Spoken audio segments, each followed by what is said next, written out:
While the AMD Ryzen 7 5800X might not be the latest or greatest chip from AMD, it showcases the strengths of the AM4 platform wonderfully.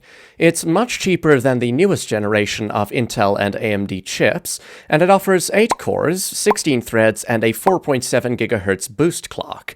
The CPU is great for both productivity and gaming, and is a great centerpiece for your next rig due to its cheap price.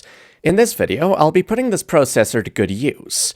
The plan was to create the most powerful PC with a budget of less than $900, with the focus on 1080p gaming in most titles, and 1440p for less demanding ones.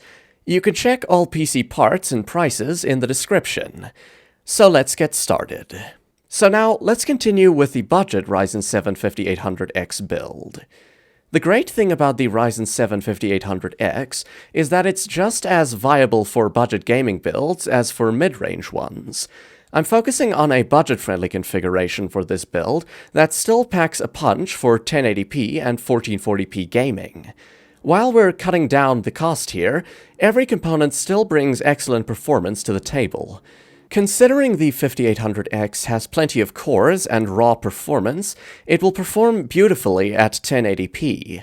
Games are more CPU-bound at lower resolutions, but fortunately, the 5800X won't be a bottleneck for this build at all.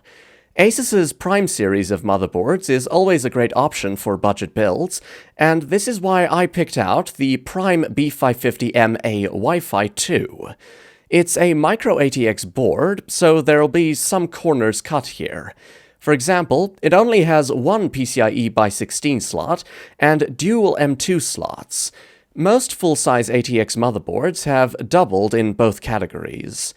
Fortunately, this won't be an issue for gamers. You can easily slot in any modern GPU that supports PCIe 4.0 into the single by 16 slot, and the dual M2 slots will still give you plenty of storage.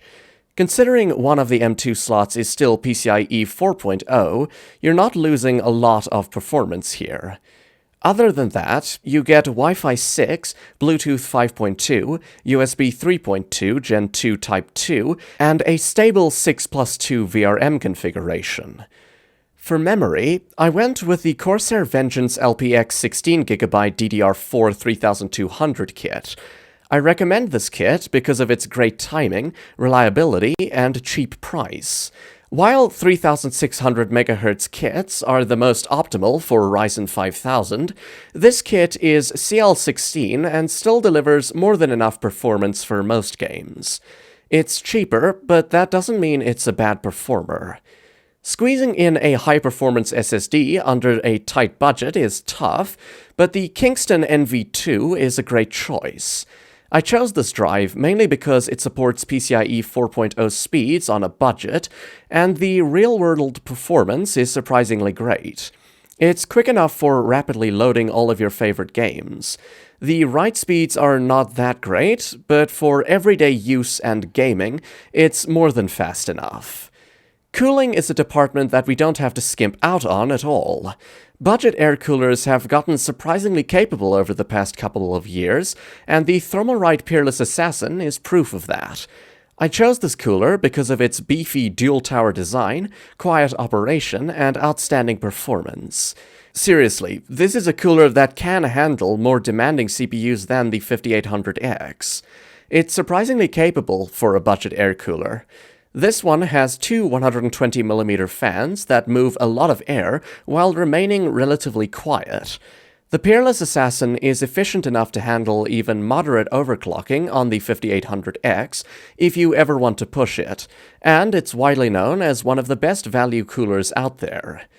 Choosing a great graphics card for this build proved to be a bit difficult. I wanted a GPU that can easily handle any games at high refresh rates at 1080p, and even 1440p in some cases. Under $350, the Radeon RX 6750 XT is the only one that fits the bill. A major factor in choosing this card was the 12GB of VRAM. Modern titles are a bit unoptimized and tend to eat away at the VRAM, and this won't be a problem with the 6750 XT.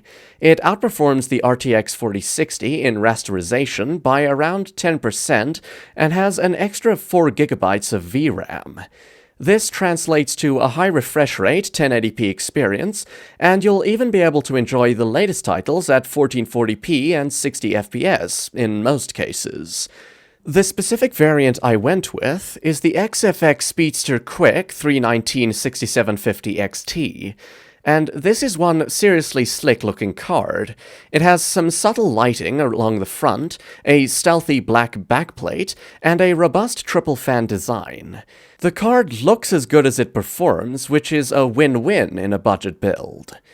Powering this build is the MSI Mag A650BN 650W 80+ bronze certified PSU. With 650 watts, this power supply offers plenty of headroom for our components without over-allocating power. While it's not modular, it includes the essentials, and the non-modular design isn't a big drawback here due to our case choice. Speaking of which, I decided to go with a bit of an unorthodox choice for the chassis. The Montech Air 100 ARGB is a micro ATX mid-tower case, and it has a lot of value to offer considering the low price. This case not only looks sleek, but it's optimized for airflow with its mesh front panel and pre-installed ARGB fans. The micro ATX form factor keeps things compact, yet it has enough room for easy cable management and future upgrades. All in all, this budget build provides impressive gaming performance without overspending. For under $900, you're getting a PC that will be able to handle games at 1080p for years to come. You can even venture into 1440p territory with the right titles and settings.